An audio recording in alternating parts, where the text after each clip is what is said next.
Muy buenos días, hoy es miércoles 9 de abril y voy a dedicar este video para hablar sobre la infamia en contra del expresidente Álvaro Uribe Vélez y todo lo que ha pasado con él. Empezamos con un video en la cuenta de Isa Mejía que dice: el presidente Uribe ha sido víctima de la izquierda de fusil y la de corbata. Ojalá no se nos olvide esto. Después, con el informe número 25, el testimonio de Carlos Enrique Vélez completo, un video de 10 minutos del expresidente hablando sobre este testimonio. Seguimos sobre la infamia del trino de el presidente Gustavo Petro contra Álvaro Uribe, de la cuenta de Isa Mejía. Y para entrar en contexto de este último mensaje, una nota de infobae.com sobre el senador Iván Cepeda, respondiendo a los elogios de Gustavo Petro por el caso contra Álvaro Uribe. Esto es MG Noticias, no se vayan.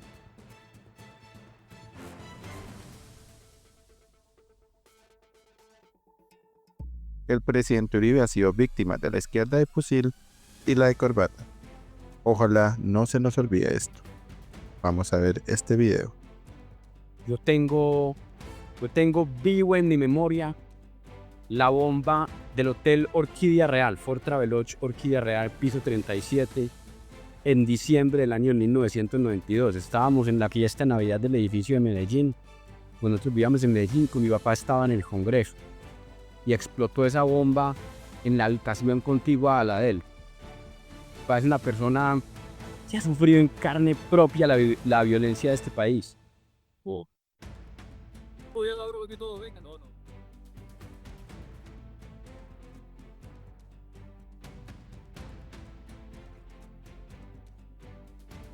Hoy se conocieron nuevos detalles del plan terrorista que las FARC preparaban, según las autoridades, para matar al presidente Álvaro Uribe.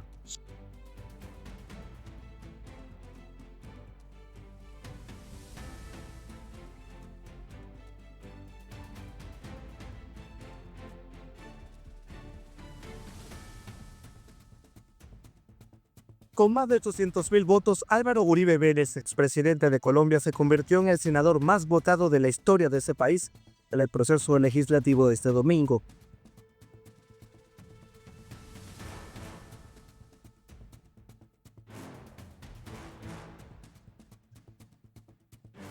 Vamos a seguir en la cuenta de Álvaro Uribe Vélez. Informe número 25.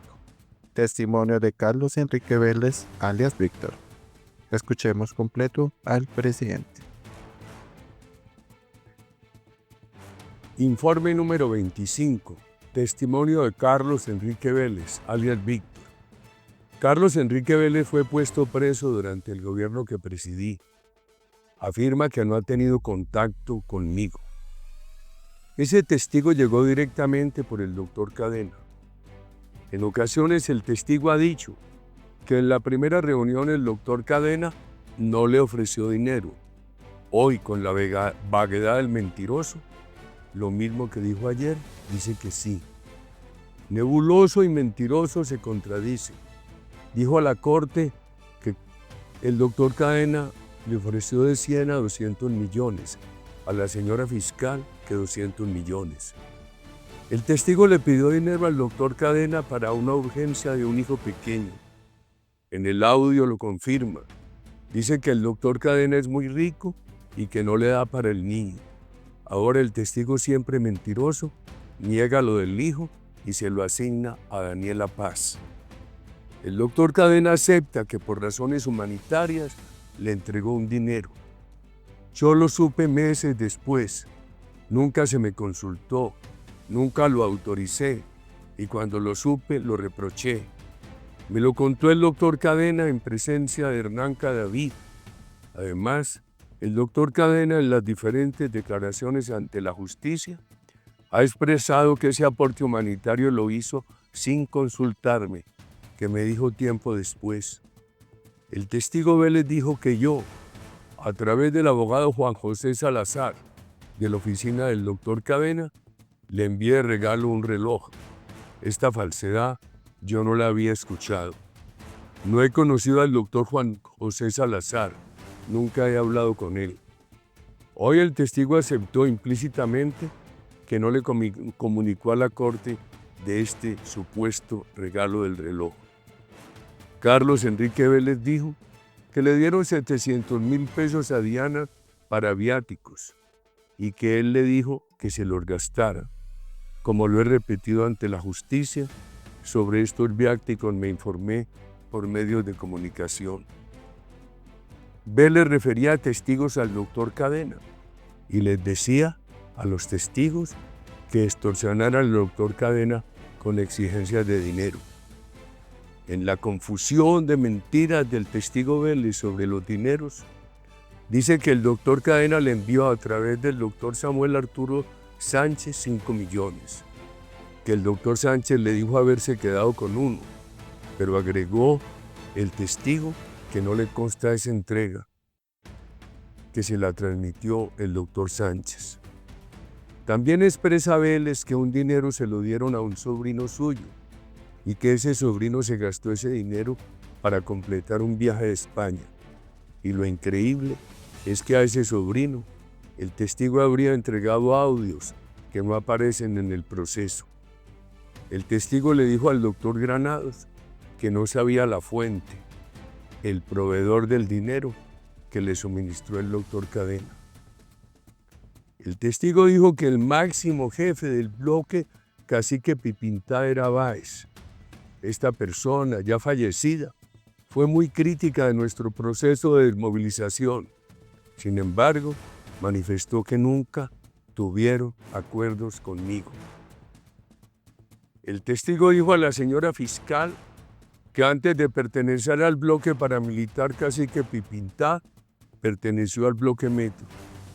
En el contrainterrogatorio, el doctor Jaime Granados le puso de presente varias declaraciones en las cuales el testigo Vélez omitió su pertenencia al bloque Metro.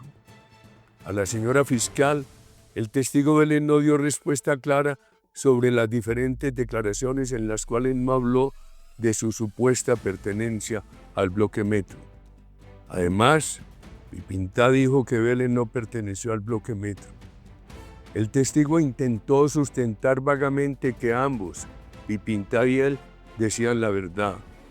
Gran mentira, si ambos se contradijeron sobre el bloque Metro. Bloques que sí, Vélez que sí perteneció, Pipintá que no. Es innegable la presión extorsiva del testigo Vélez sobre los doctores Diego Cadena y Juan José Salazar, especialmente sobre este último. La señora fiscal le puso de presente una serie de chats, todos con el elemento extorsivo que el testigo negó. Pero después, cuando se oyeron unos audios con la voz del testigo, igualmente extorsivos a los chats que había negado, y muchos de ellos exactos en el texto, el testigo tuvo que reconocer que era su voz. El testigo Vélez no guardó unos audios que la corte le exigió conservar.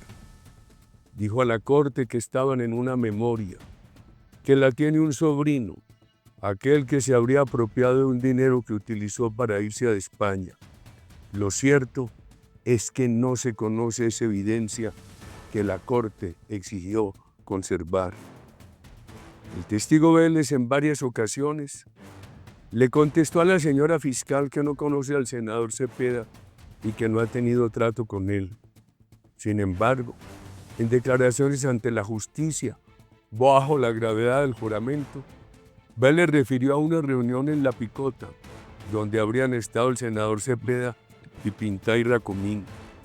Se ha dicho por testigos que en la reunión de La Picota hubo un incidente de enfrentamiento entre el testigo Carlos Enrique Vélez y Pablo Hernán Sierra Pipintá, que Pipintá presionaba a Carlos Enrique Vélez y el senador Cepeda le ofrecía beneficios para acusar a los Uribes. Sobre la declaración de Carlos Enrique Vélez, el 1 de diciembre de 2016, se debe tener en cuenta que en esa declaración Carlos Enrique Vélez acusó al senador Cepeda de ofrecer beneficios para que él declarara contra los Uribe y también acusó de presiones a Pablo Hernán Sierra Pipintá. Esa declaración de Carlos Enrique Vélez fue en un proceso diferente al proceso contra mí. Además, fue rendida el 1 de diciembre de 2016, meses antes de que Carlos Enrique Vélez se hubiera conocido con el doctor Diego Cadena. El testigo Carlos Enrique Vélez dijo a la señora fiscal, para justificar su mentira, que todo era una pantomima suya para conseguir un dinero. Pero la pregunta del doctor Granados sobre estas contradicciones, el testigo Vélez contestó que no tenía seguridad ni asilo, que por eso le mintió a la corte al acusar al senador Cepeda. Carlos Enrique Vélez le habría dicho a Jopra que se iba a voltear en favor de Cepeda si lo trasladaban de Valledupar a Palmira. El testigo confirma que ejecutó el asesinato en 2003 del gobernador indígena Cartagena en Río Sucio, que lo hizo por orden de Pipintá, que era su cabecilla. El testigo dijo inicialmente que nada teníamos que ver los Uribe con el asesinato del candidato Cartagena en Río Sucio. Esta mañana, en relación conmigo, me acusó. Más adelante le dijo a la señora fiscal que el uribismo, pero no individualizó. Ante una pregunta del doctor Granados, el testigo se refirió al partido de la U que no existía en ese momento. Repito, yo estaba en el gobierno, era 2003. La Corte investigó durante años a un pariente mío, caso archivado en 2018.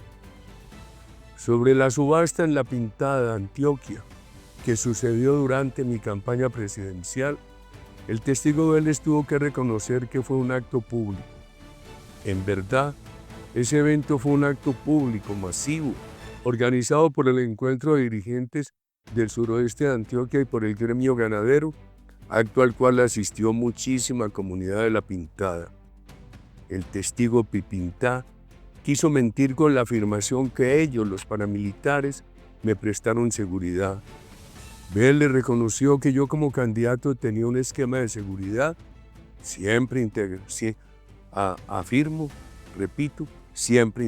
por la fuerza pública. Vélez dice que no nos saludamos, que yo saludé a Jopra, quien ha afirmado que no estuvo en ese evento. Otra cosa es que yo saludo al público y he procurado dar la mano al mayor número posible de personas que acuden a cualquier evento al que yo asista. El testigo Vélez se ufana de su capacidad de mentir. Expresa que es capaz de acusar a la Virgen del Carmen de haber dejado caer al niño. Primero negó que hubiera hecho condenar a su ex esposa. El doctor Granados le presentó una declaración que mostraba la verdad. Dijo que era por rabia y por venganza. El doctor Granados le enumeró gran cantidad de casos judiciales que enfrenta, varios por falso testimonio.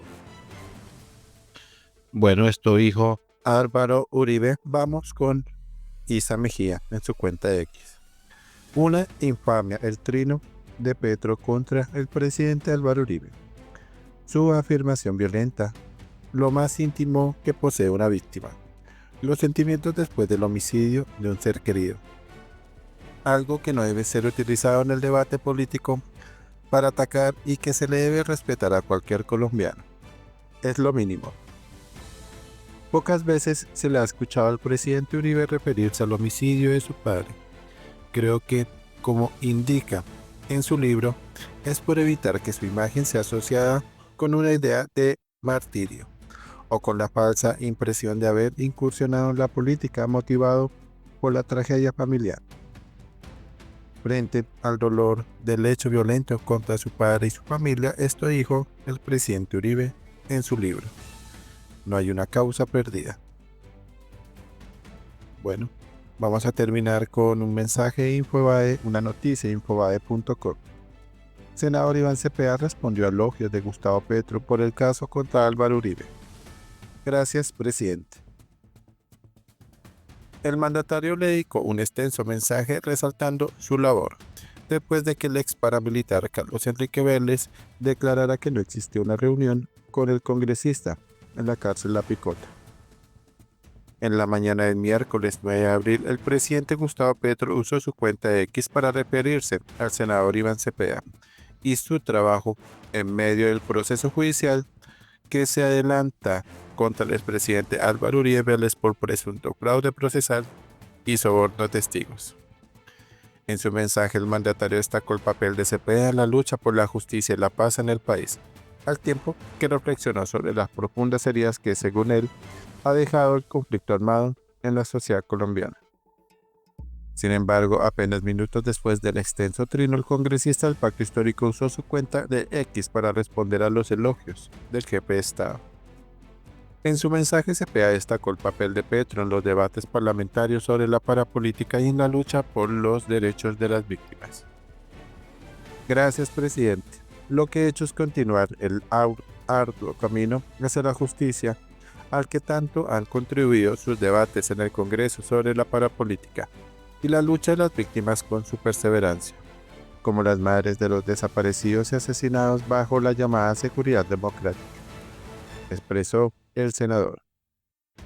En el mensaje, el presidente Petro recordó que Cepeda ha continuado una línea de investigación que él mismo inició durante su etapa como congresista, enfocada en el análisis del genocidio colombiano y la relación entre el narcotráfico, el paramilitarismo y sectores políticos influyentes.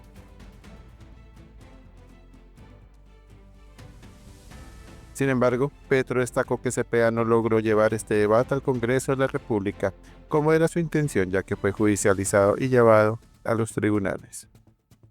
De acuerdo con las declaraciones de Petro, el proceso judicial que inicialmente se dirigía contra Iván Cepeda dio un giro inesperado. El senador que había sido acusado pasó a convertirse en acusador, mientras que el expresidente Uribe, que inicialmente era el acusador, ahora enfrenta señalamientos en su contra. Este cambio de roles, según el presidente, refleja una paradoja en la que ambos protagonistas comparten un dolor común: la pérdida de sus padres a manos del narcotráfico. Petro recordó que el padre de Iván Cepeda, el senador Manuel Cepeda Vargas, fue asesinado en un contexto de violencia que involucró a generales, gobernantes y narcotraficantes. Por otro lado, el padre de Álvaro Uribe también fue víctima de la violencia en el país. Sin embargo, el presidente destacó una diferencia crucial entre ambos.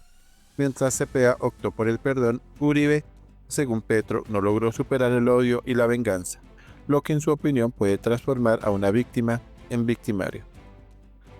La diferencia entre las dos víctimas con sus padres asesinados es que Iván perdonó y Uribe no pudo perdonar. Lo carcomió el odio y la venganza. Cuando esto pasa, el odio transforma a la víctima en victimario. Por eso, perdonar es fundamental para salvar el alma, para salvarse a sí mismo, señaló Petro. En su mensaje, el presidente reflexionó sobre la importancia del perdón en el ejercicio del poder y en la construcción de una sociedad pacífica. Según el mandatario, el perdón permite a los líderes guiar a sus comunidades hacia la reconciliación, mientras que el odio perpetúa el ciclo de violencia y división. En este sentido, destacó que el paramilitarismo, que en el pasado dirigió su violencia contra los sectores más vulnerables y opositores políticos, ahora enfrenta un juicio que apunta a sus verdaderos responsables, los sectores políticos y empresariales que lo promovieron. El presidente también elogió la resistencia de Iván Cepeda, a quien describió como un ejemplo de perseverancia en la lucha por la paz y la justicia. Según Petro, el senador ha pagado un alto costo personal, incluso en términos de salud, pero ha demostrado que es posible transformar una historia de violencia en un camino hacia la paz. Bueno, esto tenemos hoy sobre el expresidente Álvaro Uribe Vélez, Iván Cepeda y las declaraciones de Gustavo Petro. Por favor, dejen sus comentarios. Esto es MG Noticias.